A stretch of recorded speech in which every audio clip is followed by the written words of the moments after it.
بسم اللہ الرحمن الرحیم۔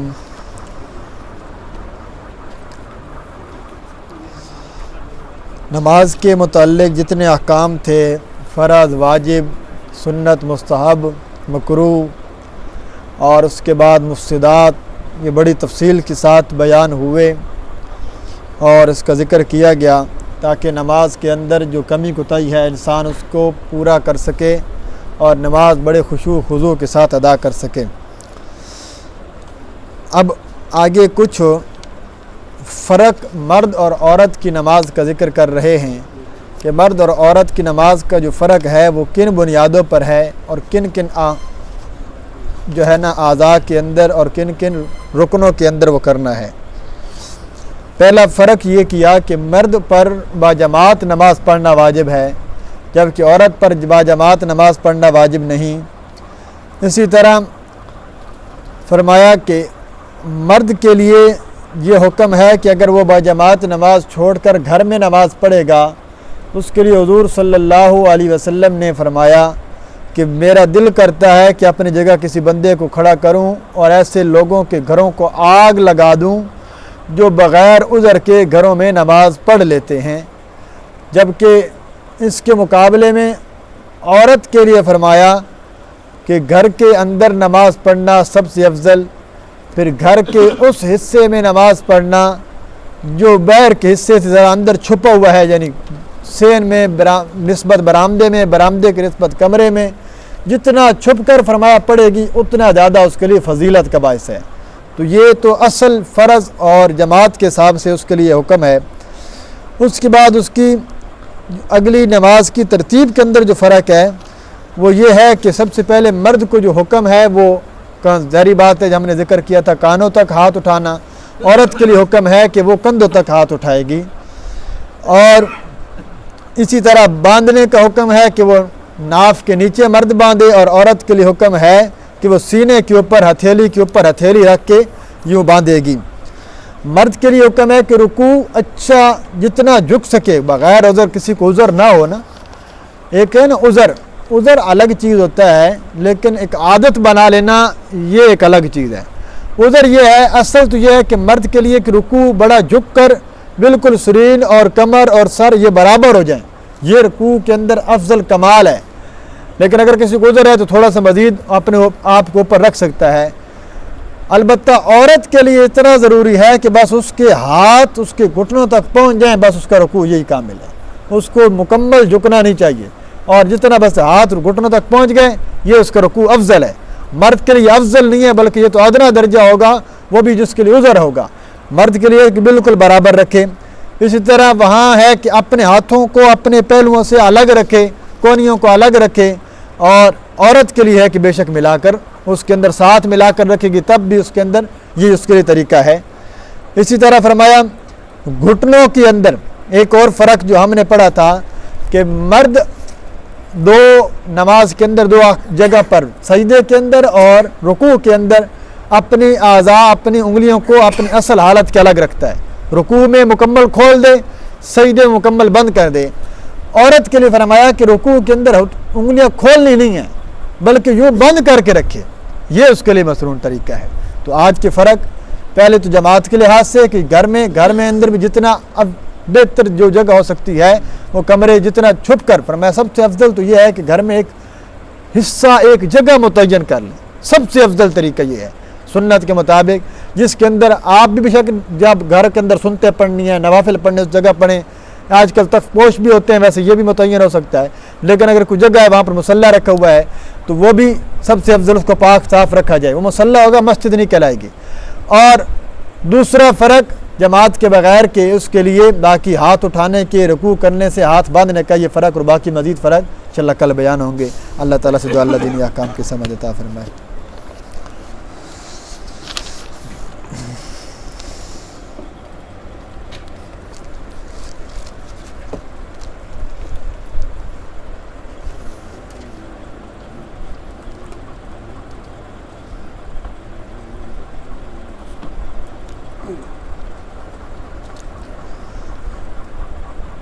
سورہ الدہر کا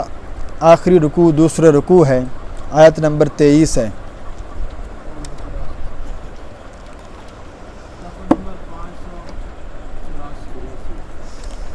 نحمدہ ونصلی ونسلم علی رسولہ الکریم اما بعد فاعوذ باللہ من الشیطان الرجیم بسم اللہ الرحمن الرحیم انا نحن نزلنا علیک القرآن تنزیلا فاصبر لحکم ربک ولا تطع منہم آثما او کفورا واذکر اسم ربک بکرۃ واصیلا ومن اللیل فاسجد لہ وسبحہ لیلا طویلا ان هؤلاء يحبون العاجلة ويذرون وراءهم يوما ثقيلا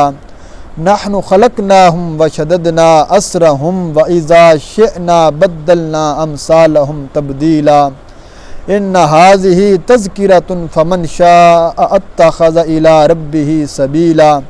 وما تشاءون إلا أن يشاء الله إن الله كان عليما حكيما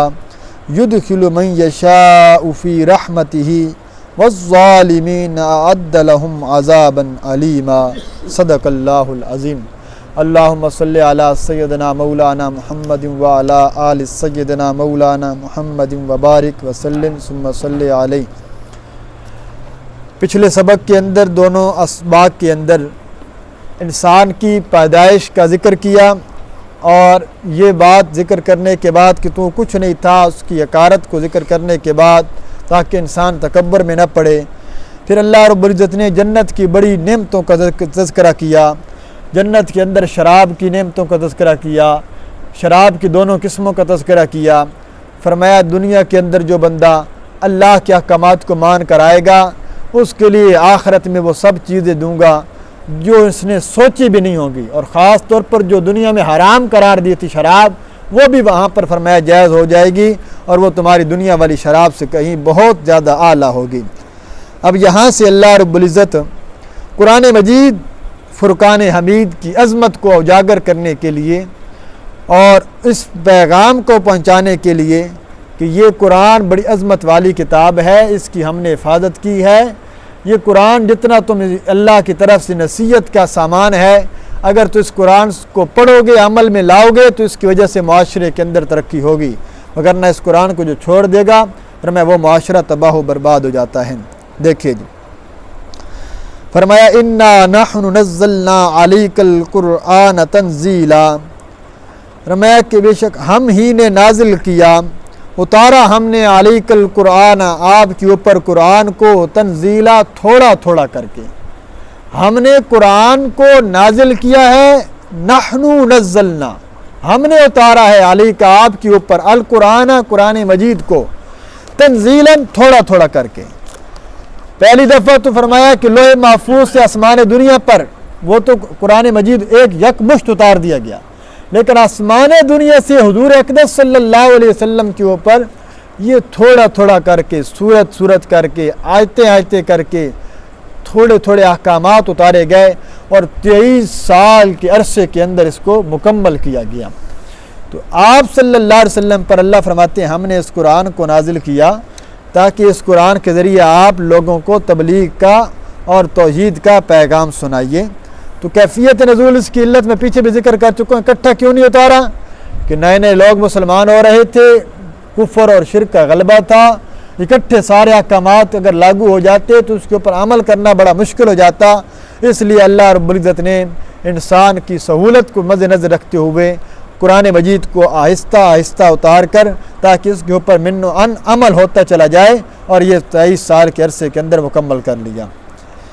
اب آگے فرماتے ہیں کہ جب قرآن آ گیا، قرآن کے مطابق دعوت شروع کر دی، تو اب اس کے اوپر تکلیفیں آئیں گی، امتحان آئیں گے، تو اس کے اوپر صبر کرنا ہے۔ دیکھیے پہلا اصول کامیابی کا یہ ہے، فرمایا فاصبر لحکم ربک، صبر کیجئے آپ اپنے پروردگار کی حکم پر، اپنے پروردگار کی اس توحید کے اوپر، پکار کے اوپر، حکم سے مراد یہاں توحید کے حکم جو تھا اس کے اوپر آپ ٹھہرے رہیے، استقامت اختیار کیجئے۔ ولا تطع منہم آثما او کفورا، اور مت اطاعت کیجئے، مت بات مانیے ان میں سے آثما گناہ گار بندے کی، او کفورا جو ناشکرہ ہے یا کافر انسان ہے۔ اللہ نے 2 صفتیں ذکر کی اور فرمایا کہ آپ صبر کرتے رہیے دین اور توحید کے اوپر استقامت اختیار کیجئے، گنہگار بندے کی اور کافر یا ناشکر بندے کی اطاعت نہ کیجیے۔ ویسے یہ حکم تو مطلقاً ہے، مفہوم عام ہے۔ اس سے دو باتیں علماء مفسرین نے لکھی۔ ایک بات تو یہ کہ اگر کوئی بندہ اللہ کا نافرمان ہے، اللہ کا ناشکرہ ہے، اور آپ توحید کے داعی ہیں، آپ دین توحید اور لوگوں کو اسلام کی دعوت دیتے ہیں، وہ چاہتا ہے، وہ کہتا ہے کہ بھئی آپ یہ کام چھوڑ دیں، اللہ نے نبی کو بھی حکم دے دیا، اور نبی صلی اللہ علیہ وسلم کے ضمن میں ساری امت کے علماء اور جو ہے نا اتقیاء کو حکم دیا کہ آپ نے بھی کسی کافر اور ظالم کے کہنے سے توحید کے مسئلے سے پیچھے نہیں ہٹنا۔ کوئی کہتا ہے کہ بھئی ہمیں یہ مسئلہ سمجھ نہیں آتا، یا ہماری یہ سمجھ سے باہر ہے، تو کہنے دے۔ کوئی کہتا ہے بھی ہمیں تکلیف ہوتی ہے تو ہونے دو۔ آپ کا منصب اور کام یہ ہے کہ اس کام کو، اس پیغام کو چلاتے چلے جائیے۔ دوسری بات یہ ہے کہ اگر ظالم یا کافر انسان آپ کو کسی دین کے کام سے روکے تو نہیں روکنا۔ ہاں، اگر وہ کوئی جائز کام کہتا ہے، کوئی اچھی بات کہتا ہے، تو پھر اس کی بات کی اطاعت کی جا سکتی ہے، اس کی بات کو مانا جا سکتا ہے۔ اگر کوئی جائز امر ہے، اس میں شرعن کوئی کباہت نہیں ہے، تو فرمایا اس کے بات کو مانا جا سکتا ہے۔ لیکن اگر شرعی طور پر وہ آپ کو کسی کام سے روکے، اور تفسیر مظہری نے البتہ اس میں ایک واقعہ حضرت آپ صلی اللہ علیہ وسلم کا ابو جہل کے حوالے سے بھی لکھا کہ وہ آپ صلی اللہ علیہ وسلم کو توحید سے ظاہری بات ابو جہل کے سارے مشرک روکا کرتے تھے، اور خاص طور پر اس نے دھمکی دی تھی کہ اگر آج کے بعد انہوں نے حرم کے اندر آ کر توحید کا پیغام سنایا تو میں آپ صلی اللہ علیہ وسلم کو نعوذ باللہ قتل کر ڈالوں گا۔ تو لوگوں کے اندر اس کا بڑا روب پڑا ہوا تھا۔ تو اللہ نے فرمایا کہ آپ نے اس کی پرواہ نہیں کرنی،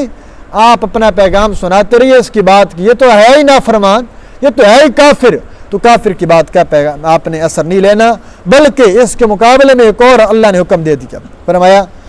وَاذْكُرِ اسْمَ رَبِّكَ بُكْرَةً وَأَصِيلًا، اور ذکر کیجئے آپ اپنے پروردگار کے نام کا، بُكْرَةً وَأَصِيلًا، صبح بھی، وَأَصِيلًا، اور شام کو بھی۔ یہاں صبح سے مراد فجر کی نماز، وَأَصِيلًا کہتے ہیں اصل دوپہر کا وقت، زور، اور اس کو عرب لوگ نا سورج ڈھلنے کے یعنی زوال کے بعد کے وقت کو بھی شام کہا کرتے تھے، جس سے شام سے مراد زور عصر کی نماز آ گئی۔ اور آگے فرمایا وَمِنَ اللَّيْلِ، اور رات کے وقت بھی ذکر کیجئے، اس کے اندر مغرب اور عشاء، یہاں مفسرین نے پانچوں نمازوں کا تذکرہ کیا ہے۔ فجر کے اندر تو فجر، بکرہ کے اندر کہتے ہیں فجر کی نماز، صبح کے وقت،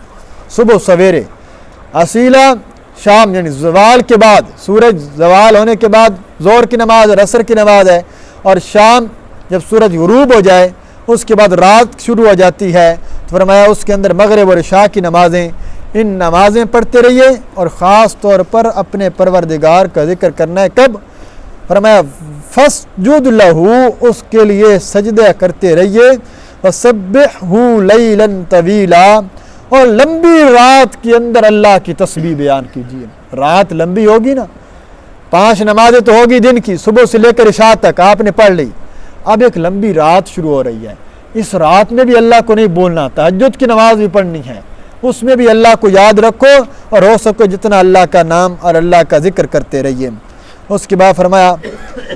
ان لوگوں کی پرواہ نہیں کرنی۔ یہ کون لوگ ہیں؟ فرمایا ان ہؤلاء یحبون العاجلۃ، بے شک وہ لوگ پسند کرتے ہیں، محبت کرتے ہیں، العاجلہ جلدی آنے والی، ملنے والی چیز، یعنی میں نے بتایا تھا عاجلہ سے مراد دنیا ہے، دنیا کو محبت کرتے ہیں، دنیا کو پسند کرتے ہیں، وَيَذَرُونَ وَرَاءَهُمْ، اور چھوڑ دیتے ہیں، ڈال دیتے ہیں، وراءہم اپنی پیٹھ کے پیچھے، یومن ثقیلا، ایک بڑے بھاری دن کو، دنیا سے محبت رکھتے ہیں اور بھاری دن کو پیٹھ کے پیچھے، یعنی اس کی کوئی پرواہ نہیں کرتے۔ یومن ثقیلا سے مراد یہاں قیامت کا دن ہے۔ اللہ کہتے ہیں قیامت کو بلائے بیٹھے ہیں اور دنیا کی محبت کے اندر کھوئے بیٹھے ہیں، جیسے آج لوگوں کے حالات ہو چکے ہیں، دنیا ہی کے پیچھے بھاگ رہے ہیں، آخرت کی کوئی فکر نہیں ہے۔ اللہ فرماتے ہیں، اس کے بعد فرمایا نحن خلقناہم وشددنا اسرہم وَإِذَا شِئْنَا بَدَّلْنَا أَمْثَالَهُمْ تَبْدِيلًا، اللہ کہتے ہیں یہ لوگ کہتے ہیں کہ اللہ کیسے زندہ کرے گا؟ اللہ کہتے ہیں اس لیے ہم زندہ کریں گے، کیوں؟ نحن خلقناہم، ہم ہی نے پیدا کیا تھا ان کو پہلی دفعہ۔ بھئی پہلی دفعہ تمہیں کس نے پیدا کیا؟ پیچھے سبق میں گزر چکا، ہمیں ایک لطف قلیل سے پیدا کیا۔ اور اللہ کہتے ہیں اسرہم، کیسے پیدا؟ وشددنا اسرہم، اور ہم نے مضبوط بنائے ان کے جوڑ۔ خالی پیدا نہیں کیا، کوئی گڑیا اور یہ نہیں بنائی جس طرح انسان ایک کھلونا بناتا ہے اور کوئی کھلونا بنا کر دو بچے دوسرے دن توڑ دیتے ہیں۔ اللہ کہتے ہیں ہم نے انسان بنایا ہے، انسان کے بڑے مضبوط جوڑ بنائے ہیں۔ یا علماء مفسرین نے کہا ہے اللہ کہ یہ بہت بڑا احسان ہے، کیسی نازک نازک رگ ہیں اور نبضیں ہیں، جلد ایسی ہے کہ ہلکا سا کانٹا بھی لگ جائے تو انسان کی حال دعائی ہوتی ہے، کتنا درد ہوتا ہے، لیکن جوڑ ایسے بنائے 70 80 100 سال چلتے رہتے ہیں، کبھی ختم نہیں ہوتے۔ فرمایا جس طرح گھٹنے کو حرکت دے رہا ہے، ہاتھوں کو دے رہا ہے، حرکت کے اندر اللہ نے رچک رکھ دیا، یہ سارے جوڑ ہیں۔ فرمایا یہ جوڑ اللہ نے بڑے مضبوط بنائے ہیں، انہی جوڑوں کے سہارے تو انسان چل پھر رہا ہے، ان جوڑوں کے ذریعے انسان حرکت کرتا ہے، چیزیں اٹھاتا ہے۔ تو یہ بھی اللہ کا ایک الگ احسان ہے، پیدا کرنا الگ احسان ہے، جوڑ بنانا الگ احسان ہے۔ تو فرمایا یہ اللہ نے جوڑ بنائے ہیں، تو یہ بھی اللہ نے ایک الگ احسان ذکر کیا۔ اور آگے فرمایا اپنے اوپر تکبر نہ کرو، وَإِذَا شِئْنَا بَدَّلْنَا أَمْثَالَهُمْ تَبْدِيلًا، اور جب چاہیں گے ہم تبدیل کر دیں گے امثالہم تبدیلا، ان جیسے اور لوگوں کو۔ اللہ کہتے ہیں یہاں اگر اذا کو ان کے معنی میں لیا جائے تو معنی ہوگا اور اگر ہم چاہیں ان کو بدل دیں امثالہم انہی جیسے لوگوں سے تبدیلاً تبدیل کر دیں۔ یہ کہتے ہیں کہ ہم بڑے لوگ ہیں، ہم بڑے سردار ہیں، ہم نہیں مانتے۔ اللہ کہتے ہیں ہم چاہیں تو تمہاری جگہ پر ایک ایسی قوم لے آئیں جو تمہاری طرح کی ہوں گے، لیکن وہ حضور صلی اللہ علیہ وسلم کے فرما بردار ہوں گے۔ اور بعض علماء نے کہا یہاں سے مراد اللہ نے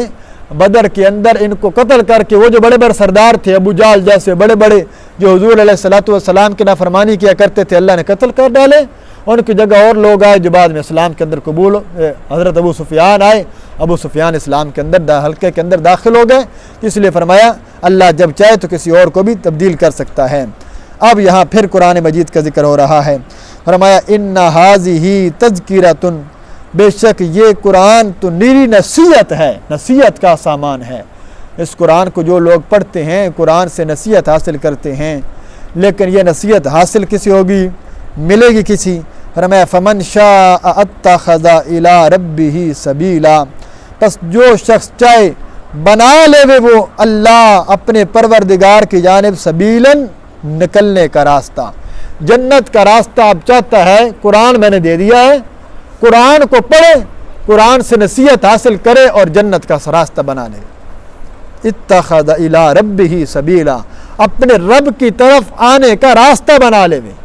اب یہ انسان کے اختیار میں ہے، جب چاہے بنا لو، تمہارے اوپر اللہ فرماتے ہیں ہم نے یہ چھوڑ دیا، یہ تمہارے میں نے اختیار میں دے دیا۔ لیکن قرآن کو آج نزدیک کون آئے گا، قرآن پڑھے گا کون؟ جب تک پڑھیں گے نہیں تو توحید کی سمجھ کیسے آئے گی؟ اب اللہ کہتے ہیں اب یوں نہیں ہوگا کہ میں چاہتا ہوں کہ پورا شہر جو ہے نا یہ موحد بن جائے۔ اللہ کہتے ہیں ہم نے ان کے حرکتوں کی وجہ سے ان کے اوپر دلوں کے اوپر مہریں لگائی ہیں۔ وَمَا تَشَاءُونَ إِلَّا أَن يَشَاءَ اللَّهُ، اللہ کی مشیت سے کوئی نہیں نکل سکتا۔ وَمَا تَشَاءُونَ إِلَّا أَن يَشَاءَ اللَّهُ، نہیں ہوتا وہی مگر جو اللہ چاہتے ہیں، تم جو چاہتے وہ نہیں ہو سکتا۔ وَمَا تَشَاءُونَ، جو تم چاہتے ہو نہیں کچھ چاہ سکتے تم، إِلَّا أَن يَشَاءَ اللَّهُ، مگر ہوگا وہی جو اللہ چاہے گا۔ انسان اپنی پتنی کیا کہ حضرت علی رضی اللہ تعالیٰ عنہ کا مقولہ ہے عرفت بربی بفسخ العزائم، میں نے اپنے پروردگار کو پہچانا اپنے ارادوں کے ٹوٹنے کی وجہ سے، کہ کوئی ہستی ہے، میں علی ارادہ کرتا ہوں کہ میں یہ کام کروں گا ابھی تھوڑی دیر کے بعد، لیکن میں نہیں کر پاتا۔ میں علی ارادہ کرتا ہوں کہ میں کل فلاں دن فلاں سفر پہ جاؤں گا، میں نہیں جا پاتا۔ تو پتہ چلتا ہے کہ میرے ارادوں کو بھی کوئی چیز توڑنے والی ہے، کوئی ہستی موجود ہے، جو علی المرتضیٰ کے ارادوں کو بھی توڑ سکتی ہے، اس سے پتہ چلا کہ وہ ایک ہر ہستی ہے جس کو میں پہچانتا ہوں کہ وہ ہستی میرے رب کی ذات ہے، جو اللہ رب العزت کی ذات ہے۔ فرمایا وہ رب ہے جو میرے ارادوں کو توڑ دیتا ہے۔ تو اللہ فرماتے ہیں ہوتا وہی ہے جو میں چاہتا ہوں، اس لیے اپنے آپ کو اپنے رب کے ارادوں پر چھوڑ دو، توکل کرو لیکن اسباب اختیار کرنے کے بعد، اللہ کے اوپر بھروسہ رکھ کے مولا مجھ سے جو ہو سکتا تھا وہ میں نے کیا ہے، اب میں تیرے اوپر چھوڑ رہا ہوں، جو تو چاہتا ہے وہ کر دے، جو تیرے لیے جو میرے حق میں بہتر ہے تو وہی فیصلہ کرے گا، پھر جو فیصلہ آئے اس کے اوپر راضی بھی رہے، پھر یوں نہیں کہ ناراضگی کا اظہار کرتا پھرے۔ کیوں راضی کیوں رہنا ہے؟ فرمایا ان اللہ کان علیما حکیما، کہ بے شک اللہ رب العزت کی ذات کان علیما، وہ ہے علم والی، حکیما حکمت والی۔ اللہ صاحب علم ہے، اللہ صاحب حکمت ہے، اللہ جانتا ہے آنے والے حالات کو کہ یہ جو میں نے ابھی فیصلہ کیا ہے، تجھے وقتی طور پر نقصان ہوا ہے، اللہ نے کوئی تیرا بچہ لے لیا ہے، یہ تیری اولاد نہیں ہو رہی، کاروبار میں نفع نہیں آ رہا، اس میں تیرے لیے بہتری ہے۔ حکیم ذات ہے، حکیم جیسے کوئی سخت چیز بھی دے دے تو کھانی پڑتی ہے، کیوں؟ حکیم جانتا ہے اس سے شفا ملے گی۔ اللہ حکیم ذات ہے، ساری کائنات کی حکمتوں کو جانتی ہے، سارے فیصلوں کو جانتی ہے، تو اللہ کی ذات کے اوپر اعتبار کرو۔ اب اللہ کہتے ہیں یہ بات تھی جو میں نے بتا دی پوری صورت کے اندر، یدخل من یشاء فی رحمتہ، داخل کرے گا اللہ من یشاء جس کو چاہے گا، فی رحمتہ اپنی رحمت میں، اپنے نیک بندوں میں، اپنی جنت کے اندر اللہ جس کو چاہے گا داخل کرے گا۔ والظالمین، ظالم، ظلم سے مراد وہی سب سے بڑا ظلم کیا ہے؟ ان الشرک لظلم عظیم، سب سے بڑا ظلم شرک ہے۔ تو فرمایا جو مشرک ہوگا، شرک کرنے والا ہوگا، اعد لہم عذابا علیما، تیار کر رکھا ہے ہم نے ان کے لیے دردناک قسم کا عذاب۔ جو شرک کرے گا وہ عذاب کے اندر اور جہنم کے اندر جائے گا، اور جو اللہ کی اس نعمت اور اس رحمت اور اس فرمایا تذکرے سے نصیحت قرآن مجید کو اپنے لیے صحیح فیصل مانے گا، قرآن مجید پر عمل کرے گا، فرمایا وہی بندہ اللہ کے نیک بندوں میں شامل ہوگا۔ جو نہیں مانے گا اس کے لیے فرمایا جہنم اللہ نے تیار کر رکھی ہے۔ سورۃ الدار کے اندر خاص طور پر اللہ نے انسان کو اپنی اصل نطفے کی جانب، اصل حقیقت کو ذکر کر کے پھر جنت کی جو نعمتیں ذکر کی ہیں، یہ اس بارے میں اللہ نے بار بار توجہ دلائی ہے۔ ہو سکتا ہے جنت کی نعمتیں سن کر انسان توحید کے اوپر اور نیک اعمال کی کوشش کرے۔ اللہ تعالیٰ سے دعا ہے جو کچھ کہا سنا میرے اور آپ کی نجات کا ذریعہ بنائے، جو اس میں کمی کوتاہی اللہ اپنے فضل سے معاف فرمائے۔